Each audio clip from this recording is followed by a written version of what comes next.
morning, everybody. Or should I say, good morning, future leaders. A title I dare to doubt, as you will see here. Not to discourage you, by the way. I hope you become future leaders, but I don't know.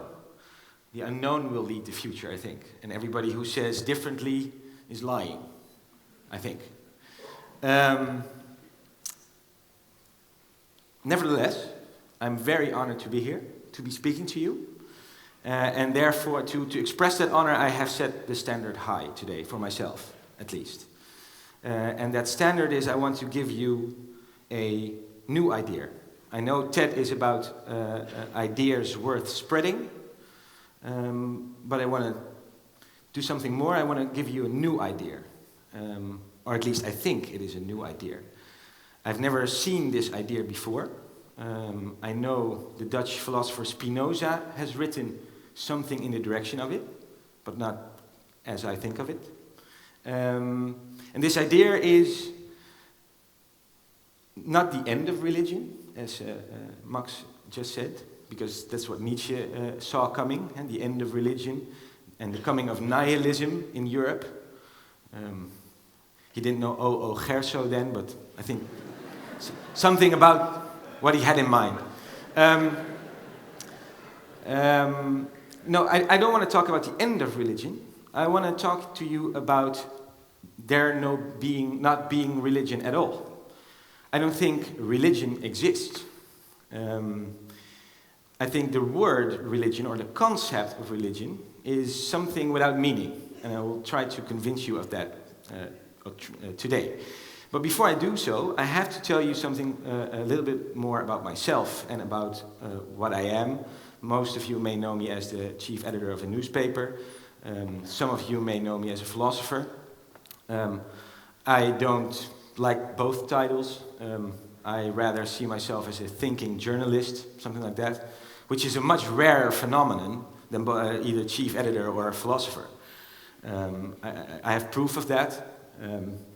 I was in a morning show a few months ago, called Goedemorgen Nederland, I think. Was on Wakker Nederland, the right-wing network sponsored and financed by the Telegraaf. And when I was sitting there, they introduced me on camera with the following line, and I was amazed by that line. They said, Wijnberg, he can think, but can he also make a newspaper? And it's the but in the middle that annoyed me. You can think, but can you make a newspaper? It cleared up everything about what I wanted to know about the Telegraaf right there. These are opposing things, thinking, making a newspaper. I think making news is something that requires a lot of thinking, and that's why I try to think as much as possible between meetings every day. And when I'm thinking, I have thoughts like these. Thoughts like religion. What is religion? We talk about religion every day, but what is it? We see it in the streets, we debate it in politics, but what is it? To explain how I view religion, I have to explain how I view philosophy first. Because I said earlier, I don't see myself as a philosopher, in the sense that I think everybody's a philosopher. All of you are philosophers. I think even, to put it more bluntly, philosophy is something we all share. Everybody has a philosophy, a way of thinking, a way of viewing the world, a way of ordering the world, a way of valuing the world. And philosophy is just the name of this viewing. It's the glasses you have on your head through which you see and value the world. And since everybody has this worldview,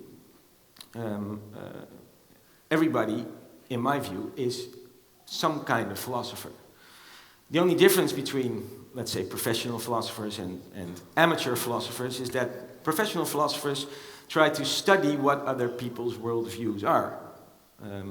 what they consist of, if they are logical, coherent, stuff like that.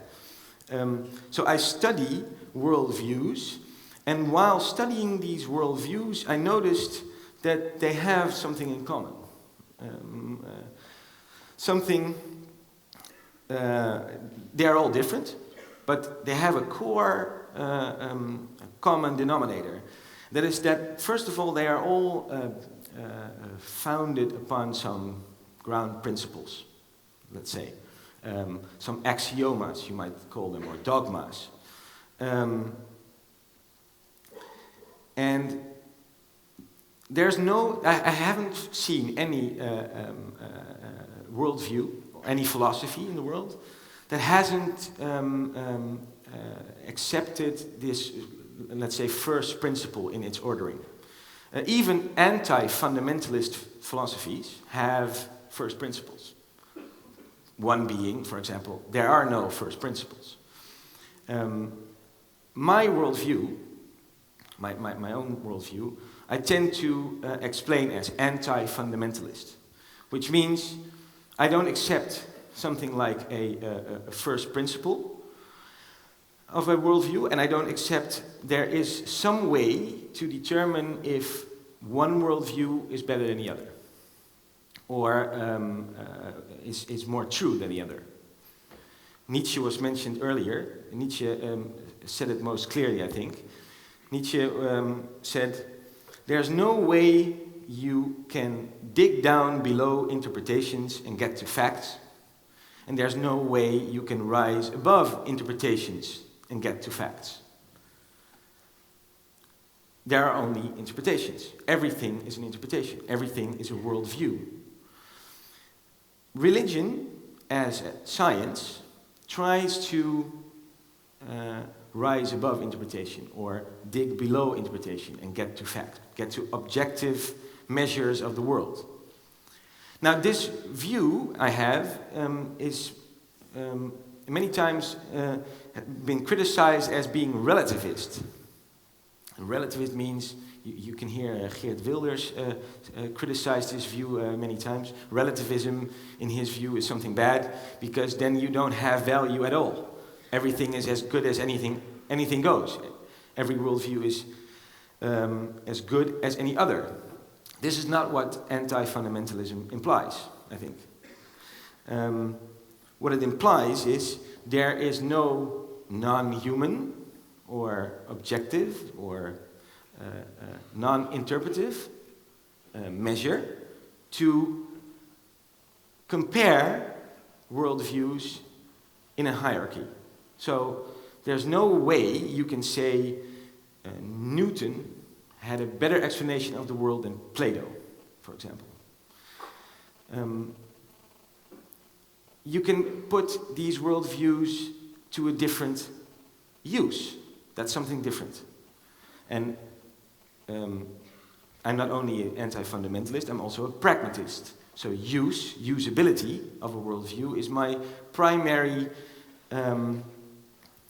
let's say, rating agency for worldview. So if you can make use of some worldview, and use is defined as that which helps you come to your goal, then I think you can make some kind of hierarchy in your evaluations.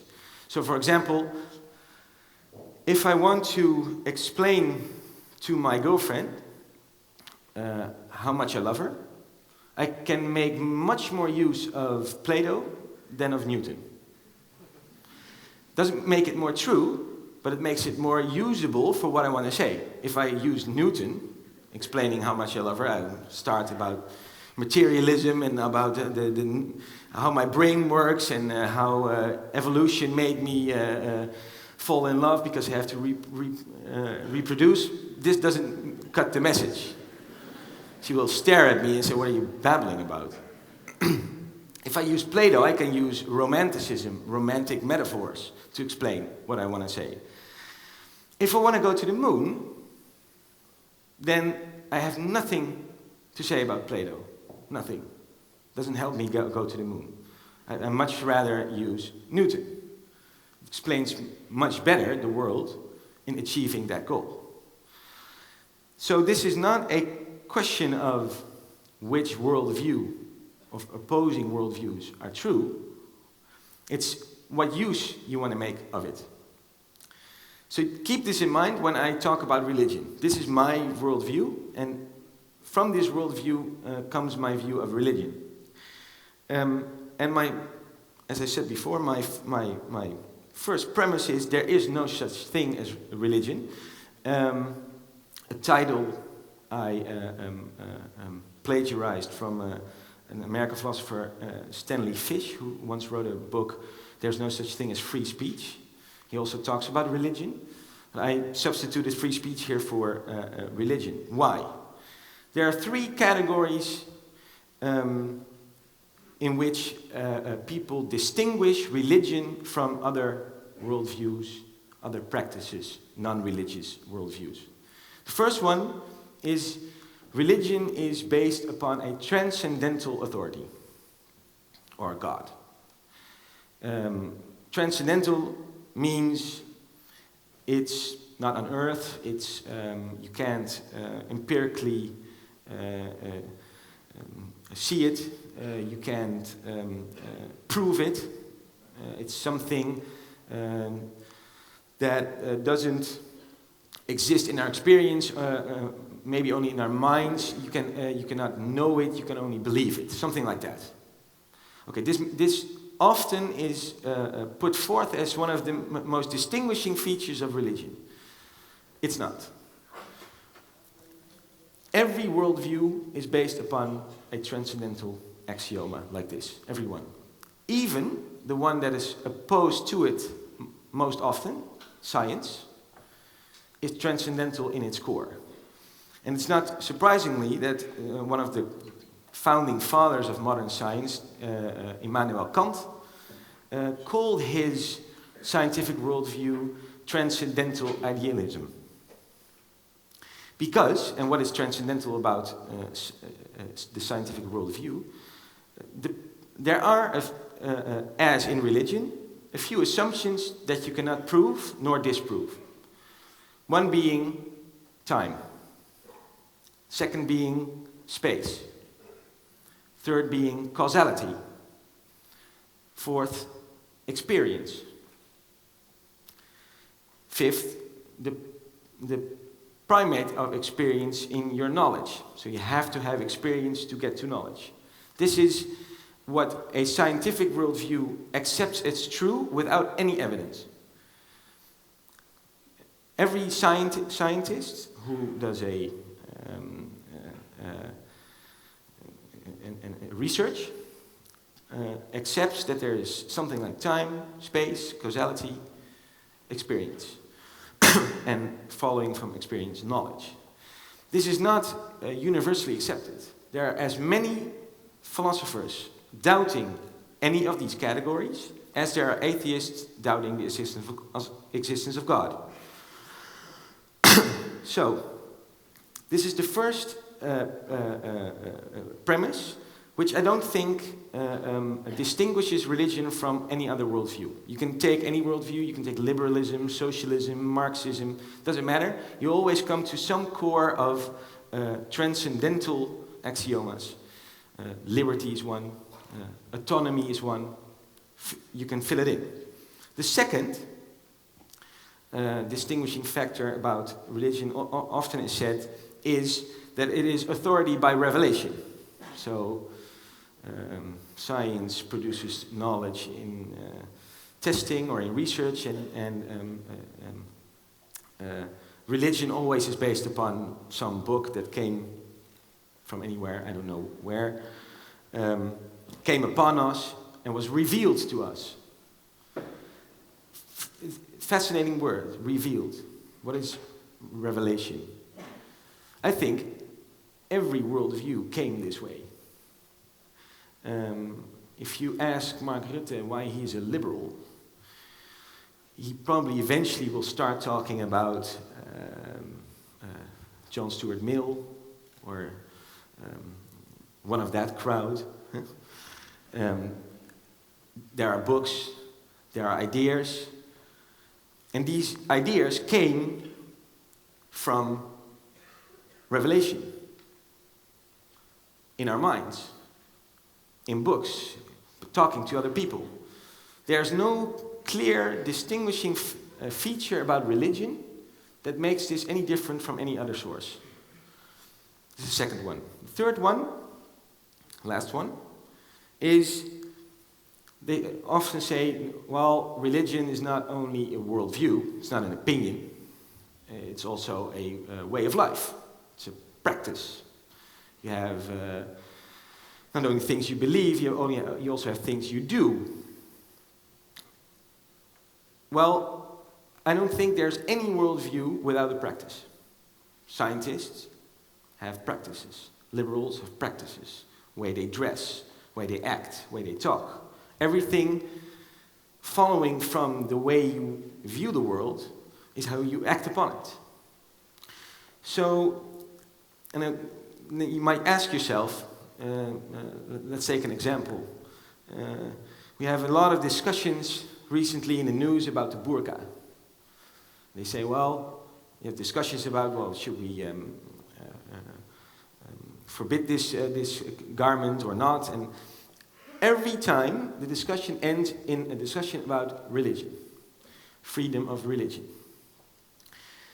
I want to ask you to think about the question, what makes this discussion about the burqa any different from the question whether a nudist could walk on the street naked? The strange thing is that if we would talk about nudism, which is an ism, which is a philosophy, and a coherent one, and a very rich one, with very specific reasons and views about how you should dress and why. It's about, or not dress, of course.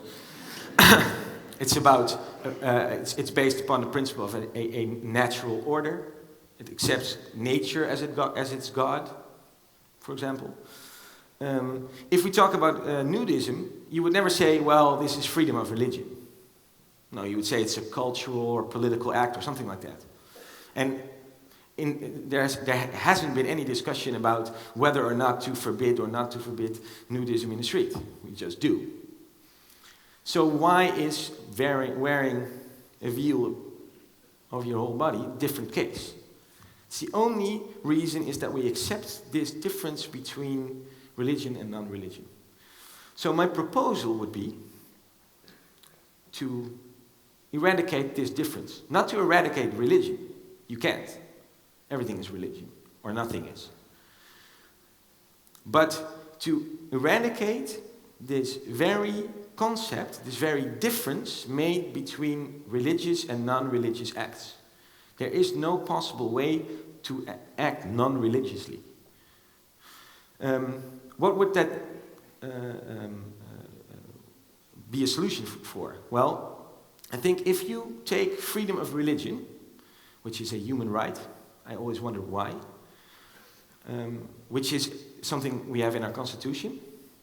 If you take that and you rephrase it as, let's say, freedom of expression, freedom of worldview, freedom of gathering, something like this, then you will have no more semantic discussions or confusions about what religion is.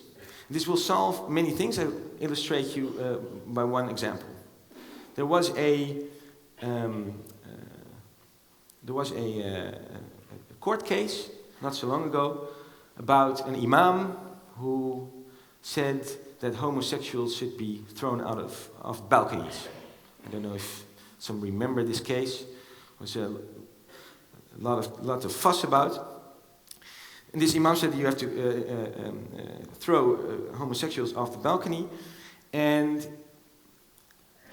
he was spoken. The judge said he wasn't guilty.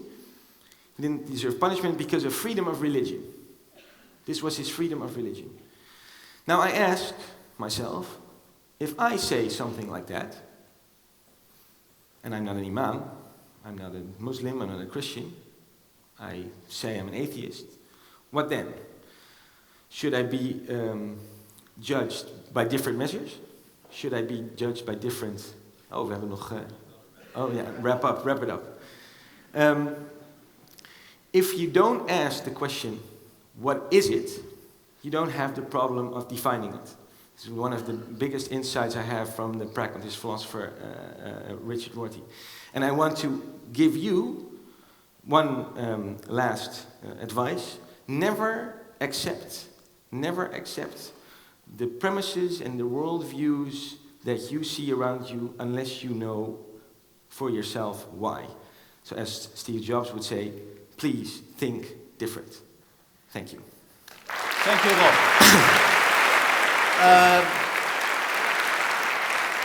Stay here for just a second.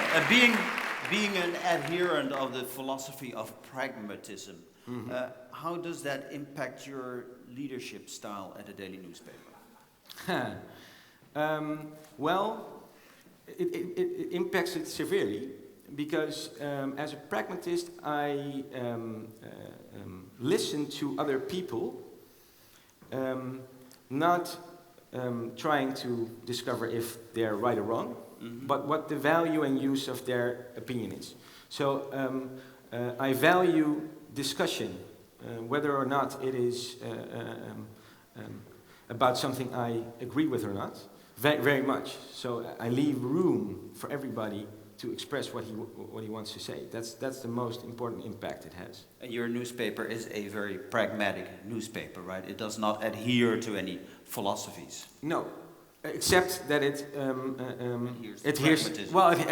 adheres to showing how many philosophies there are.